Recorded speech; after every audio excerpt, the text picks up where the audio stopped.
তো সবাই কেমন আছেন? আশা করি ভালো আছেন। সমস্ত কাজকাম সেরে আমি রেডি হয়ে গেছি।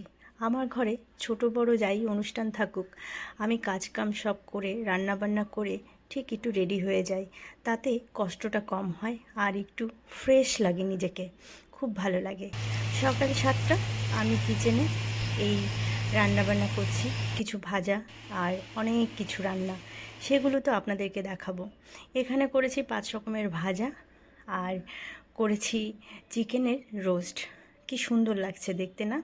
তার আগে একটু বলি, আমার ভিডিওটা ভালো লাগলে একটু লাইক করবেন, কমেন্ট করবেন, শেয়ার করবেন আর আমার পেজটা একটু ফলো করবেন।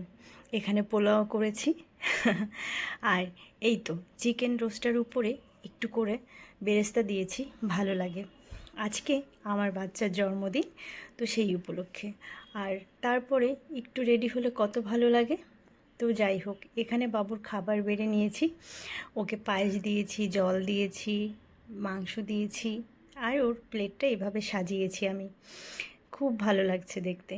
আর এদিকে কেক, এই ডলালা কেকটা দিয়েছে ওর বড় দিদি আর এই ছোট কেকটা এনেছি আমরা। তো খাবার দাবার সবার জন্য বেড়ে নিয়েছি, সবাইকে খেতে দেব। আর বাবুর কেক কাটার ভিডিওগুলো ওটা আমি আর একটাতে আপনাদের সাথে শেয়ার করব। সময় হয়নি তাই শেয়ার করতে পারিনি। আর সব কাজ শেষে সবাই চলে যাওয়ার পরে নিজে স্নান করে ফ্রেশ হয়ে গেছি, কারণ এত ঘেমেছি, তো স্নান না করলে রাতে ঘুমানো যাবে না। তো যাই হোক, এখন অনেক ফ্রেশ মনে হচ্ছে। আর তারপরে ভাবলাম একটু কেক খাই, বাচ্চার জন্মদিনের কেক। তো ওকে কোলে করে নিয়ে একটু কেক খাচ্ছি। আর সবাই আমার বাচ্চার জন্য প্রার্থনা করবেন, ও যেন ভালো থাকে, সুন্দর থাকে, সুস্থ থাকে।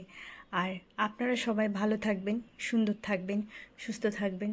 আমার ভিডিও দেখার জন্য থ্যাংক ইউ।